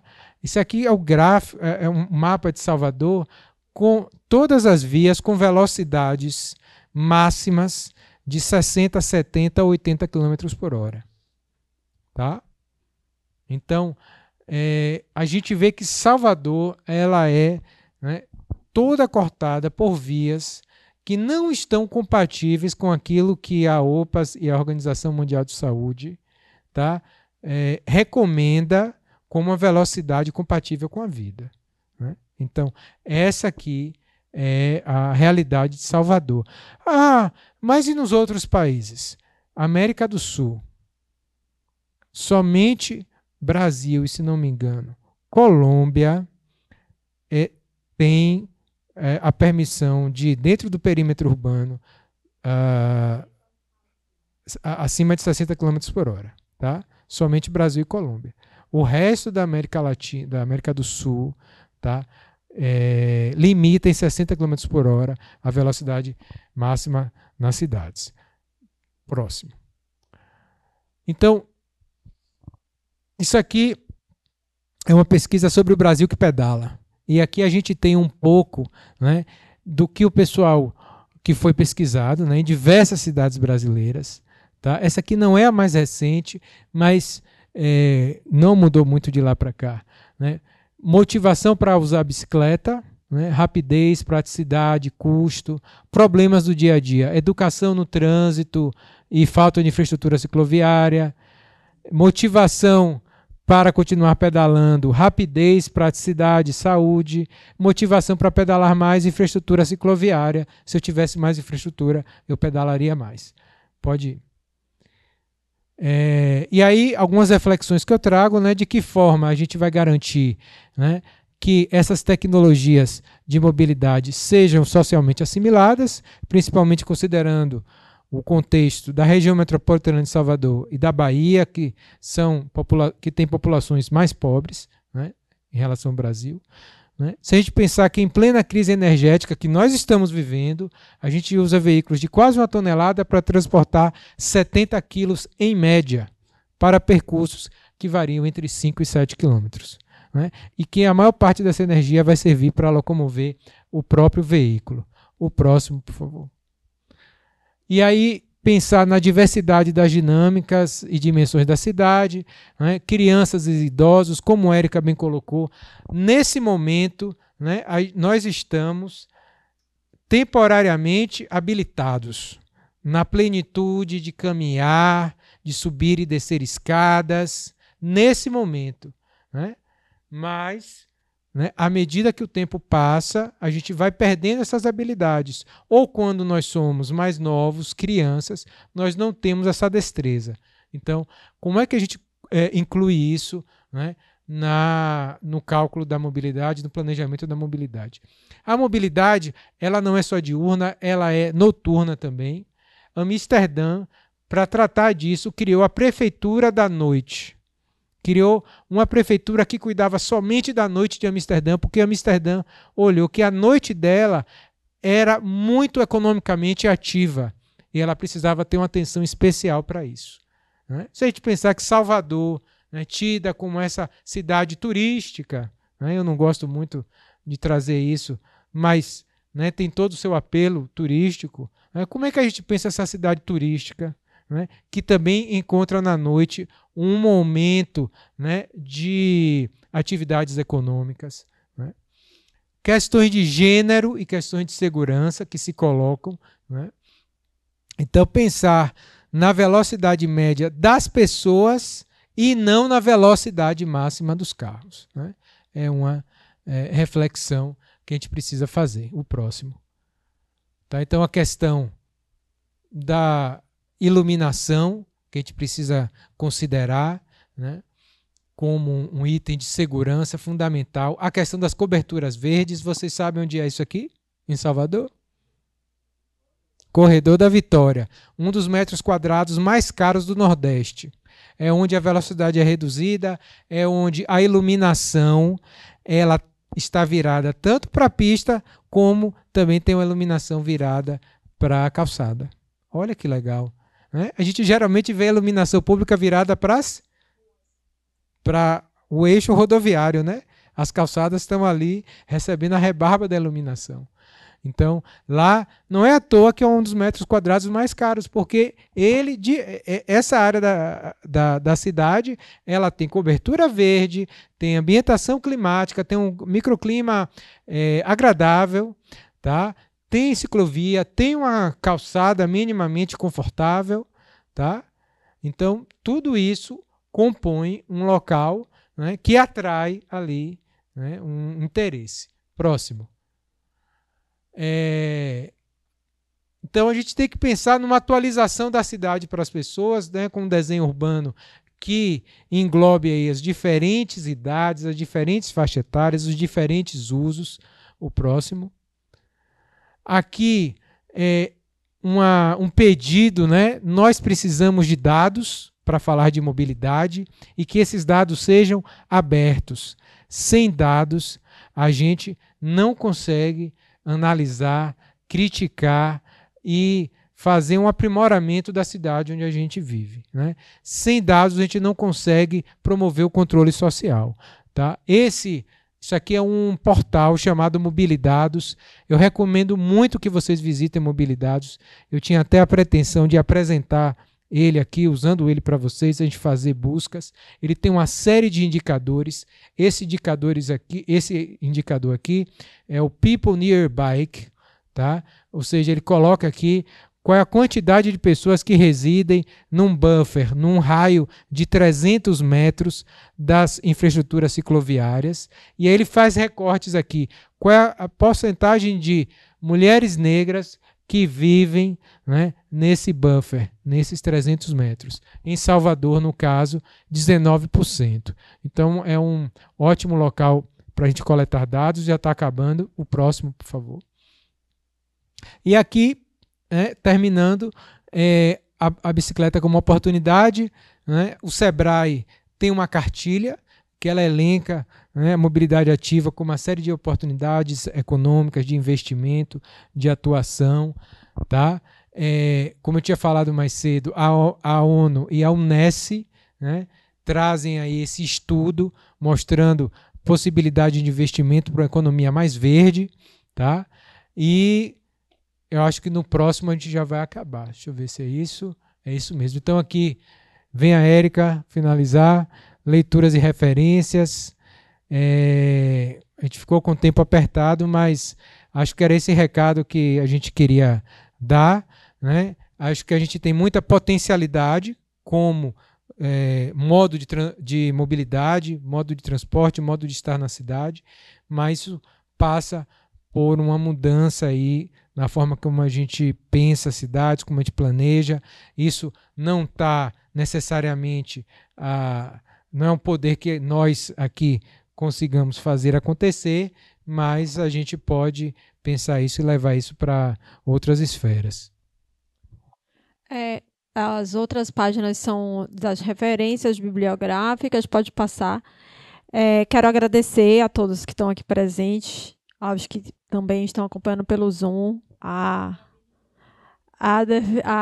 Defensoria pelo convite, né, do Instituto Equicidades e o Observatório da Mobilidade de Salvador. Convido a todos para conhecerem obmobsalvador.org, né, o site que a gente acaba trazendo algumas referências de estudos, de acervos, dentre eles o de política cicloviária, que foi construído por mim e por Pablo. Então, E deixar o convite para a próxima aula, que vai ser daqui a 7 dias, na quinta-feira que vem, e vai falar sobre mobilidade urbana e suas exclusões e racismo. Eu acho que também é um tema super importante, pertinente, porque, como vocês viram, a mobilidade urbana ela acaba atravessando várias questões sociais, e dentre elas essas questões da excludência, né, e privatização desses acessos, o que é uma enorme tristeza e desigualdade, né? Então a gente precisa rebater isso e repensar isso. Obrigada a todos, boa tarde. Também agradecer. Eu trouxe aqui 3 livros que me ajudaram assim, né, a compor um pouco desse conhecimento. O Bikeonomics, né, como a bicicleta pode salvar a economia, né, é uma forma bem distinta de ver a bicicleta nas cidades. Ela traz um exemplo na cidade dos Estados Unidos. Esse aqui é um livro mais de cartoons, né, mas que ele traz também alguns textos bem interessantes, né. É o Andy Singer, é bem interessante, não só para a gente pensar, mas para a gente visualizar e quebrar um pouco os paradigmas dessa cidade contemporânea. E esse daqui é o Brasil que Pedala, a cultura das bicicletas nas cidades pequenas, tá? Também traz várias possibilidades aqui.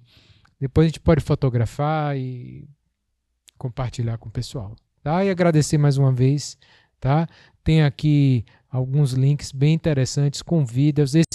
Essa entrevista aqui, a Janete Sadiq Khan, que era a secretária de transporte. Oi? Não.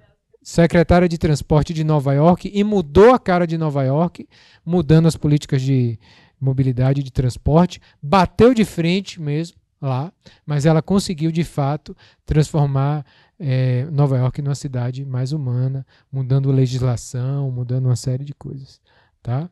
É isso então, gente. Queria agradecer mais uma vez. Obrigado.